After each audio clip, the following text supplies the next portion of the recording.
사랑의 아버지 하나님, 이 시간도 우리가 주님 앞에 모이게 하시고 주님께 예배드리게 하시니 참으로 감사드립니다. 오늘 창조절의 마지막 주일 오후 시간에도 주님 앞에 모였습니다. 이 시간 우리의 예배를 받아주옵시고 말씀으로 충만하고 주님 주시는 기쁨으로 넘치는 시간 되게 하여 주옵소서. 감사드리며 예수 그리스도의 이름으로 기도하옵나이다. 아멘.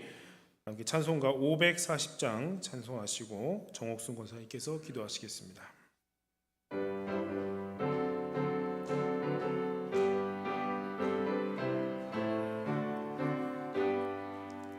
주의 음성을 내가 들으니 사랑한단 말일세.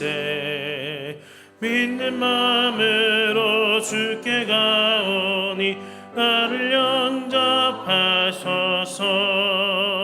내가 매일 십자가 앞에 더 가까이 가오니 구세주의 흘린 법의 피로써 나를 정케 하소서. 주여 넓으신 은혜 베푸사 나를 받아주시고 나의 품은 뜻 주의 뜻같이 되게 하여 주소서. 내가 매일 십자가 앞에 더 가까이 가오니 구세주의 흘린 법의 피로써 나를 정케 하소서. 주의 보좌로 나아갈 때에 어찌하니 기쁠까. 주의 얼굴을 항상 배우니 더욱 친근합니다. 내가 매일 십자가 앞에 더 가까이 가오니 구세주의 흘린 법의 피로써 나를 정케 하소서. 우리 구주의 넓은 사랑을 증량할 자 없으며 주가 주시는 참된 기쁨도 헤아릴 수 없도다. 내가 매일 십자가 앞에 더 가까이 가오니 구세주의 흘린 법의 피로써 나를 정케 하소서. 아멘.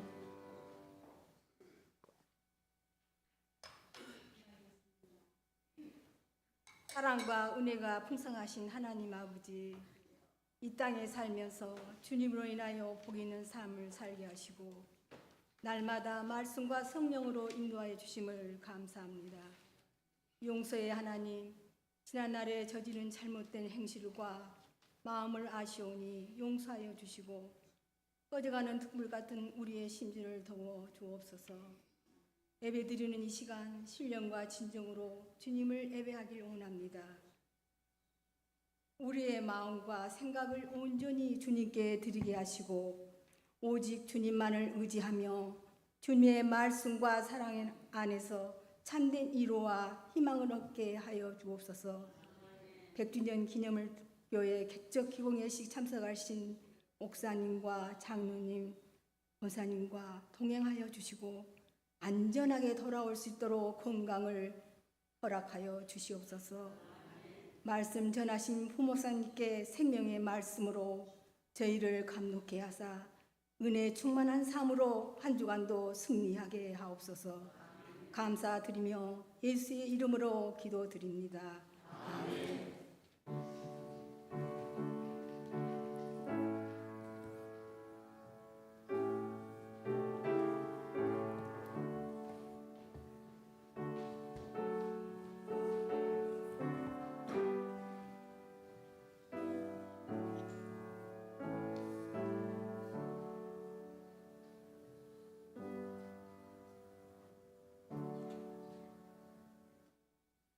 오늘 우리에게 주시는 하나님 말씀은 사무엘하 16장 1절에서 14절 말씀입니다. 사무엘하 16장 1절에서 14절 말씀, 구약 489면쯤입니다. 자, 여러분 한 절씩 교독으로 봉독하시겠습니다. 다윗이 마루떡을 조금 지나니 무비보셋의 종 시바가 안장 지은 두 나귀에 떡 200개와 건포도 100송이와 여름과일 100개와 포도주 한 가죽 부대를 싣고 다윗을 맞는지라.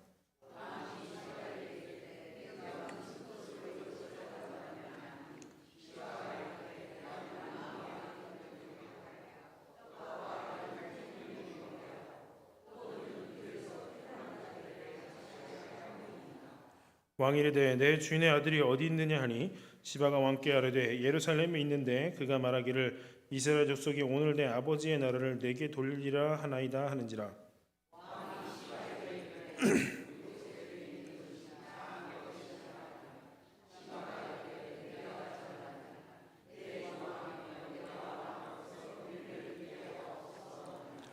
다윗 왕이 바울임의 이름에 거기서 사울의 친족 한 사람이 나오니 게라의 아들이요 이름은 시므이라. 그가 나오면서 계속하여 저주하고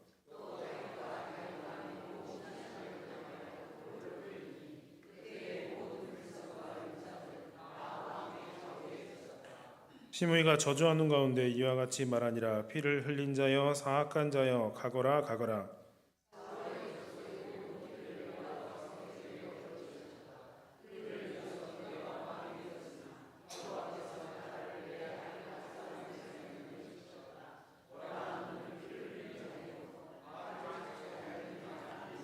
스루의 아들 아비새가 왕께 여짜오되 이 죽은 개가 어찌 내 주 왕을 저주하리이까. 청하건대 내가 건너가서 그의 머리를 베게 하소서 하니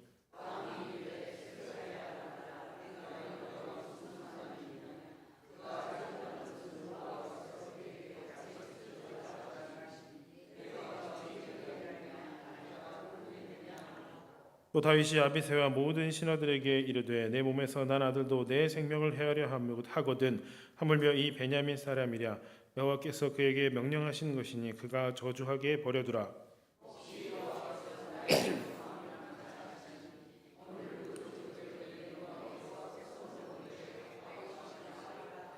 다윗과 그의 추종자들이 길을 갈 때에 시므이는 산비탈로 따라가면서 저주하고 그를 향하여 돌을 던지며 먼지를 날리더라. 왕과 그와 함께 있는 백성들이 다 피곤하여 한 곳에 이르러 거기서 쉬니라. 아멘. 이 시간 샬롬 중창단 나오셔서 하나님께 찬양하시겠습니다.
아멘. 우리 하나님께 영광 박수 함께 하시겠습니다. 우리 샬롬 중찬단 올린 찬양 하나님께서 기뻐 받으신 줄로 믿습니다. 우리 샬롬 중찬단이 앞으로도 주님께 귀한 찬양 많이 올려드리시는 귀한 우리 중찬단이 되시기를 축원합니다. 자, 할렐루야. 우리 함께 인사하겠습니다. 오후 시간에 만나니 더 반갑습니다. 은혜 받읍시다. 네. 밝게 웃으시면서 잠도 좀 깨시고요. 네. 감사합니다. 네. 뜨끔하셨던 분 계신가요? 네. 안 졸리시죠? 네. 오늘도 인사하신 것처럼 말씀 가운데 은혜가 넘치는 귀한 시간 되시기를 먼저 축원합니다. 자, 오늘은 신중하며 성숙한 자세라는 제목으로 함께 말씀을 나누려고 하는데요. 오늘 말씀은 이제 16장인데 앞에 15장부터 시작된 아들 압살롬의 반역으로 인해서 다윗이 예루살렘을 포기하고 도망가는 길에서 일어나는 그 사건을 다루고 있는 부분입니다. 자, 오늘 1절 말씀을 보시면 이제 다윗은 예루살렘 성을 떠나서 감람산으로 올라갔고 하나님을 경배하는 마루턱을 넘어서 요단 동쪽으로 내려가고 있는 중입니다. 쉽게 말해 동쪽으로 이제 도망을 가고 있는 것입니다.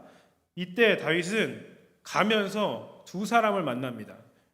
한 사람은 위기 가운데 있는 다윗의 처지를 이용해서 신임을 얻어서 주인의 전 재산을 가로채려는 무비보셋의 종인 시바였고요. 또 한 사람은 힘을 잃고 약해질 대로 약해진 다윗을 무시하면서 조롱하면서 또 저주하는 사울의 친족 중에 한 사람인 시므이라는 사람입니다. 우리는 살아가면서요, 원하든 원하지 않든 이런 사람을 계속 만나게 됩니다. 이때 우리는 어떻게 성경적인 관점을 가지고 이러한 상황을 어떻게 또 지혜롭게 살아야 할 것인가를 오늘 말씀을 통해서 한번 생각해 보려고 합니다. 자, 먼저는 이 시바의 간교한 술책에 대한 자세를 우리가 살펴보려고 하는데요. 1절을 보면 다윗이 감람산 꼭대기에서 요단강 쪽으로 조금 내려가기 시작했을 때 이제 내려가는 길에 무비보셋의 종인 시바가 와서 왕을 맞이하러 나옵니다. 자, 그는 그냥 온 것이 아니라요, 안장을 지은 2마리 나귀에다가 이 떡이 200개, 건포도는 100송이, 그리고 여름 과일 100개와 포도주 한 가죽 부대를 싣고 왔습니다. 이 정도 물량이라면 사실 나귀 2마리가 감당하기 어려울 정도로 한 번에 많이 가지고 온 것입니다. 근데 왜 시바는 이처럼 많은 물량을 나귀 2마리에 지우고 왔겠느냐는 것입니다. 사람들은 나귀 2마리가 엄청난 무게의 물건을 싣고 오는 것을 보면서 굉장히 많은 양의 지원품을 가지고 왔다라고 생각할 겁니다. 자, 생각해 보세요. 지금 이렇게 가기를 가고 있는데 짐을 잔뜩 실은 2마리의 나귀가 이렇게 같이 오는 거 보면 뭔가 굉장히 더 많이 가지고 온 것 같은 느낌을 준다는 것입니다. 자, 이걸 지금 노리고 이런 효과를 노리고 지금 이렇게 해왔다는 것입니다. 이것은 피난길을 가는 다윗에게 아주 필요한 것이었습니다. 가뜩이나 피난길에 지쳐있던 다윗에게 시바가 친절을 베풀어 준다는 것은 굉장한 불행 중 다행이다라고 할 정도로 아주 이제 감사한 일이었는데요. 그런데 시바가 왜 이렇게 지원품을 가지고 왔냐는 겁니다. 분명히 이것은 단순한 위로 차원이 아니라 숨은 의도가 있을 것이라고 짐작을 할 수 있습니다. 그래서 2절에 다윗이 눈치를 채고 네가 무슨 뜻으로 이것을 가져왔느냐라고 묻습니다. 이때 나귀 2마리는 대답하는 것이 왕의 가족들이 타고 가시고 또 떡과 과일은 청년들이 노상에서 먹고 포도주는 힘든 사람이 있으면 누구나 마시라고 준비했다고 대답을 하는 것입니다. 3절에 이때 다윗은 또 묻기를 내 주인의 아들이 어디 있느냐라고 묻는 것입니다. 왜 갑자기 이런 질문을 했을까요? 다윗은 이 정도의 물량이라면 종이었던 시바 혼자 독단적으로는 이것이 할 수 있는 일이라고 생각하지 않았던 것입니다. 그래서 이런 기특한 일을 한 사람이 분명히 무비보셋일 것인데 과연 무비보셋이 지금 왜 안 보이는가, 어디 있느냐를 묻고 있는 것입니다. 그런데 시바는 이런 다윗의 마음을 아주 교묘하게 이용을 하는 것입니다. 그래서 두 사람 사이를 이간질을 시키고 있습니다. 3절 중반 말씀에 보면 시바는 다윗에게 무비보셋이 말하기를 이스라엘 족속이 오늘 내 아비의 나라를 내게 돌리라 라고 말했다고 하는 것입니다. 무비보셋이 다윗이 베풀어준 그 은혜를 저버리고 자기가 정권을 되찾을 생각을 하고 있다고 지금 다윗에게 일러 바치는 겁니다. 결국 시바의 대답은 이 모든 것을 자기가 다 생각하고 준비하시라는 결론이 되는 것입니다. 자기 주인은 지금 이렇게 왕을 챙길 생각하지 않고 자기가 왕이 되려고 생각하고 있는데 이건 제가 생각해서 왕에게 드리는 것입니다. 이렇게 하는 것입니다. 은근히 드러내는 거죠. 이것은 다윗에게 굉장히 충격적인 대답이었습니다. 아들이 자기를 지금 죽이려고 해서 도망치는 와중에 너무나도 우울하고 힘든데 이런 얘기까지 들으니까 다윗이 더욱더 비참해지게 됩니다. 그래서 4절 말씀에 오면 다윗이 시바에게 무비보셋에게 있는 것이 다 네 것이다 라고 이렇게 말을 하는 것입니다. 여기서 우리는 너무 쉽고 또 경솔하게 판단하는 다윗의 모습을 보게 됩니다. 다윗은 지금 직접 무비보셋을 만난 것이 아니고요, 제3자를 통해서 이야기를 들었을 뿐입니다. 당사자로부터 그 어떠한 실제적인 이야기도 듣지 못한 상황이었습니다. 하지만 다윗은 지금 그냥 이것만 듣고서 모든 것을 판단하고 정죄하고 있는 것을 보게 됩니다. 이것은 다윗이 영적으로 깨어있지 못해서 인간의 관계에 쉽게 넘어가는 모습을 보여주는 것입니다. 이 모든 것은 무비보셋의 재산을 강탈하기 위한 거짓 정보였습니다. 사실 무비보셋이 어떠한 이 신체적인 아픔이 있는지 아시죠? 다리를 절기 때문에 다윗을 따라 나서지 못하는 것입니다. 시바는 이 위기의 상황을 악용해서 자기 재산을 늘리려는 기회를 삼았던 기회주의자라는 것입니다. 시바는 남의 불행을 악용해서 자기의 부를 축적하려는 대표적인 그런 인물로 표현되고 있습니다. 그러나 이 순간은 하나님께서 악인의 마음까지 이용해 다윗에게 필요한 것을 공급하신 순간으로도 볼 수 있습니다. 시바는 자기의 그 악한 뜻을 이루기 위해서 최선을 다해서 지금 자기가 할 수 있는 것 이상으로 물품을 준비해서 다윗에게 가져왔지만 하나님께서는 이것을 이용하셔서 실제로 다윗에게 정말 필요한 것들을 하나님이 공급하셨다는 것입니다. 어쨌든 우리가 살아가면서 간교한 말로 이간질하는 사람들을 안 만나면 좋은데 어쩔 수 없이 만나게 됩니다. 이때 우리는 그것을 쉽게 믿고 분노하고 정죄하는 어리석은 사람이 돼서는 안 된다는 것입니다. 먼저 하나님께 우리가 기도하고 상황을 분석한 다음에 정확한 결정을 내리기 위해서 노력하는 성숙한 그리스도인이 되려고 우리가 노력해야 하는 것입니다. 특히 힘든 상황이었을 때, 힘든 상황일 때 우리가 더 조심해야 됩니다. 오늘 이 시바는 다윗의 힘든 상황, 다윗이 평소 같았으면 이러한 판단은 내릴 수가 없지요. 그러나 다윗이 정말로 정신적으로도 육체적으로 힘든 이 순간을 이용해서 잘 먹이고 거짓말을 해서 자기 목적을 지금 달성하고 있는 것입니다.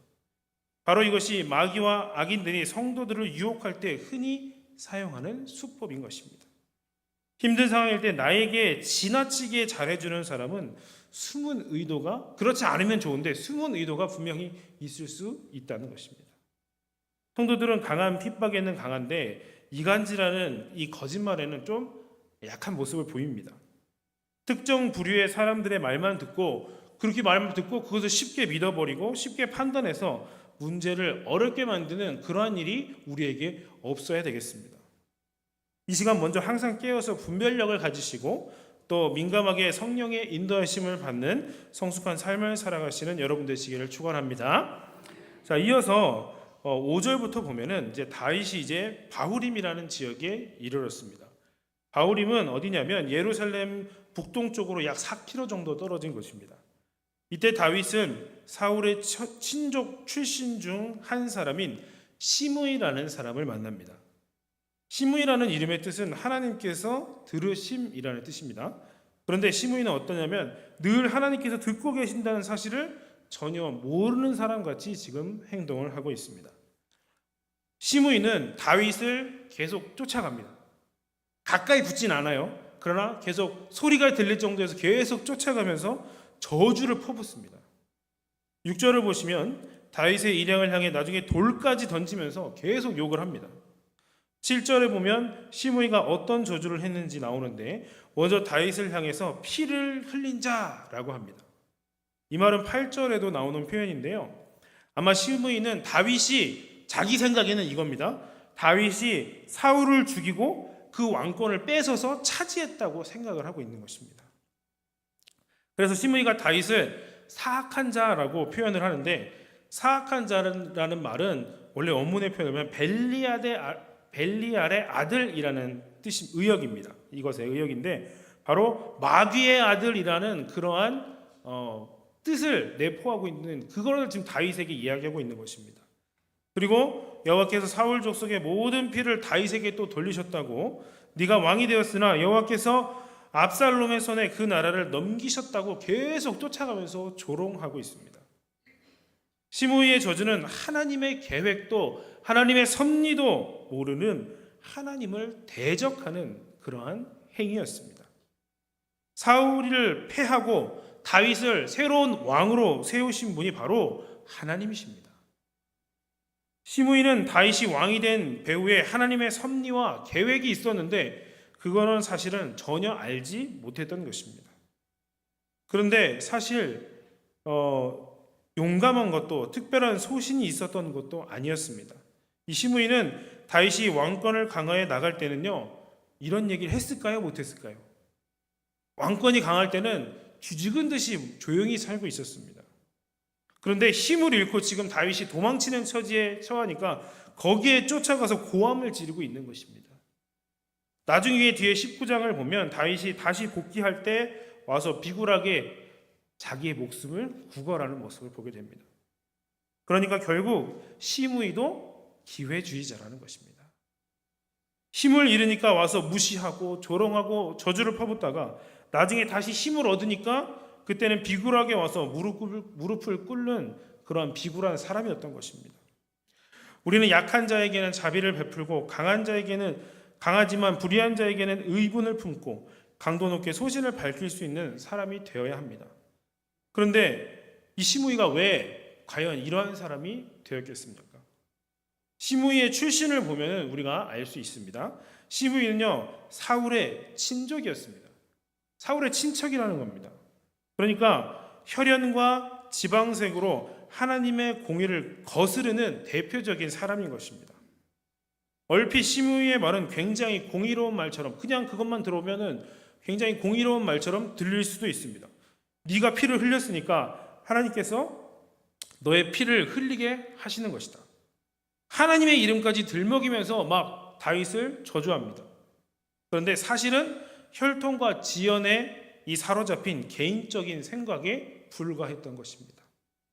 이처럼 혈연과 지방색으로 어두워진 사람은 생각이 넓게 보이는 것이 아니라 좁게 보이고 편협해져가지고 굉장히 이제 하나님의 뜻이 아니라 자기 생각대로 말을 하게 되는 것입니다. 우리도 하나님의 뜻이 아닌 혹 혈연과 인맥으로 판단하는 사람이 될 수 있습니다. 그 사람이 옳으냐 틀렸냐가 아니라 그 사람이 내 편이냐 내 편이 아니냐 이렇게 판단을 한다는 것입니다. 그래서 온갖 엉뚱한 오해와 분열과 다툼이 그로 인해서 생기게 되는 것입니다. 오늘 나는 혈연과 지연 때문에 편협한 생각을 가지고 아무 이유 없이 형제를 미워하고 혹 어렵게 한 적은 없었는지 한번 여러분 생각해 보시기를 바랍니다. 또한 강하다고 그 사람이 강하다고 그 앞에서 비굴해지고 또 그 사람이 약하다고 무시하지는 않았는지 한번 돌아보시기를 바랍니다. 혹 그렇다면 시므이와 같은 사람이 지금 내가 되고 있다는 겁니다. 하나님의 뜻을 소중하게 여기고 약한 자를 품을 수 있는 진정한 하나님의 사람이 우리가 될 수 있기를 바랍니다. 자, 시므이의 저주가 이렇게 막 퍼부어졌을 때 다윗이 그러면 과연 어떻게 반응하는지를 우리가 한번 또 살펴봐야겠습니다. 9절에 보니까 시므이가 이런 모습을 보이고 있으니까 이 다윗의 부하인 아비새가 굉장히 화가 납니다. 너무나도 흥분했습니다.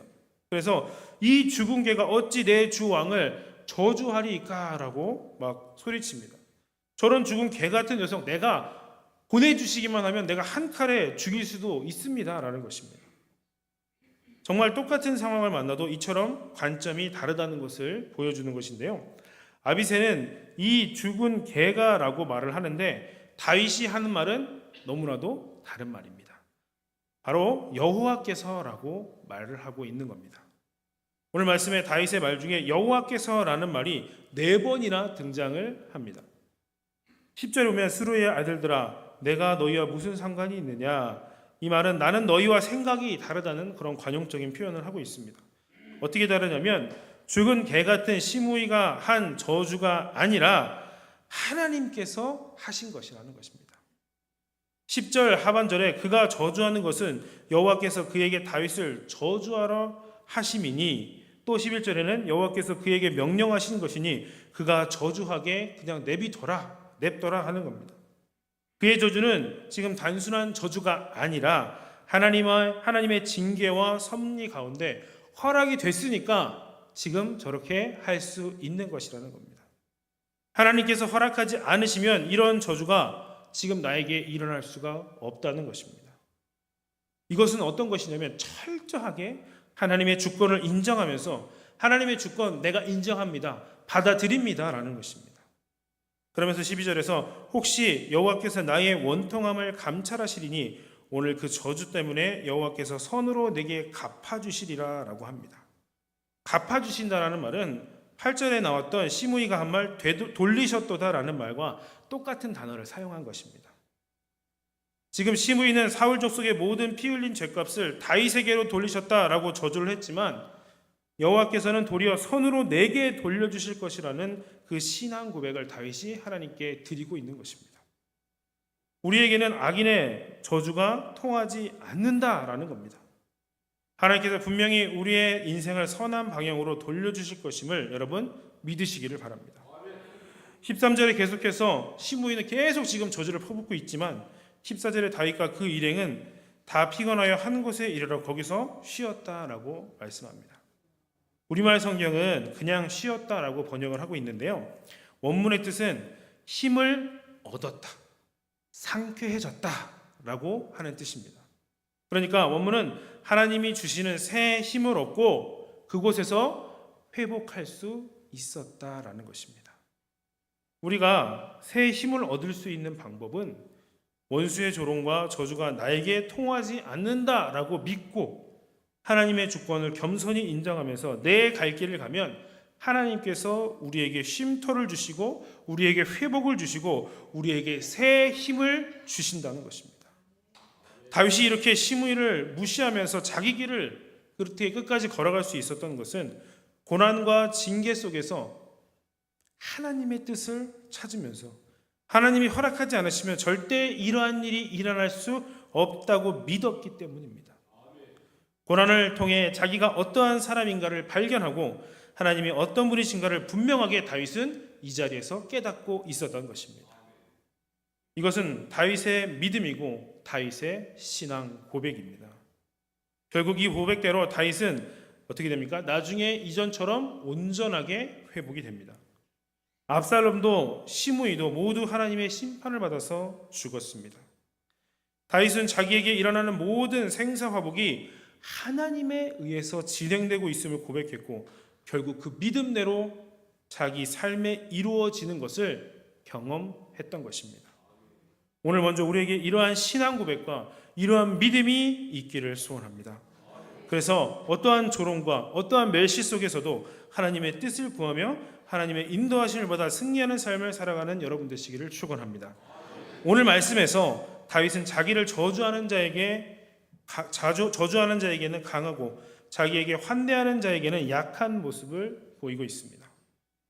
오늘 우리도 마찬가지입니다. 우리가 잘 실수하는 부분은 우리를 핍박하는 자 앞에서가 아니라 우리를 미혹하는 자 앞에서 우리가 실수하기 쉽다는 겁니다. 여러분 앞으로 기도하실 텐데요. 기도하실 때 내가 조금 더 신중하고 조금 더 분별력을 가지고 좀 더 하나님의 뜻대로 설 수 있도록 성령 충만함을 달라고 기도하실 수 있기를 바랍니다. 그래서 어떠한 상황을 만나도 오늘 다시 실수했던 것처럼 실수하지 아니하고 어떠한 사람을 만나도 실패하지 아니하고 항상 성공적인 믿음의 삶을 살아가실 수 있는 여러분 되시기를 주님의 이름으로 간절히 다시 한번 축원합니다. 함께 기도하시겠습니다.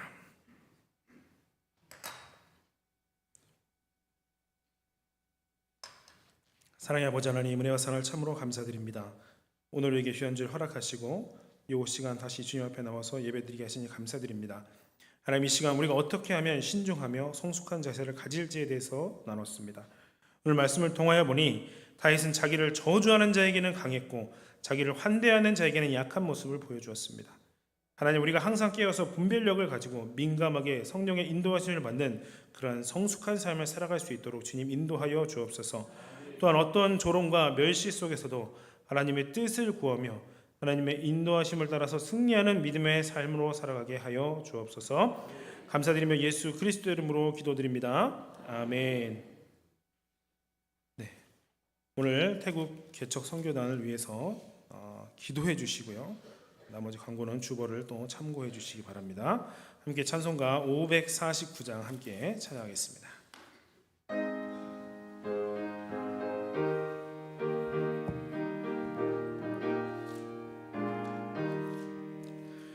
내 주여 뜻대로 행하시옵소서. 온 몸과 영혼을 다 주께 드리니 이 세상 허락한 주 인도하시고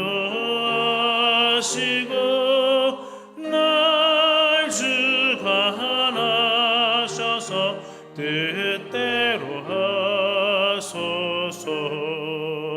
내 주여 뜻대로 행하시옵소서. 힘든 중에도 낙심케 마소서. 주님도 때로는 기도하셨네. 날 주관하셔서 뜻대로 하소서. 내 주여 뜻대로 행하시옵소서. 내 모든 일들을 다 주께 맡기고 저 천성 향하여 고요히 가리니 살든지 죽든지 뜻대로 하소서. 아멘. 이제는 우리 구주 예수 그리스도의 거룩하신 은혜와 하나님 아버지의 극진하신 사랑하심과 성령의 감화 감동하시고 교통하시며 우리와 늘 함께하여 주심이 신중하며 성숙한 자세로 사는 믿음의 삶이 되기를 소원하는 우리 성도들 머리머리 위에 이제로부터 영원토록 함께하여 주시기를 간절히 축원하옵나이다. 아멘.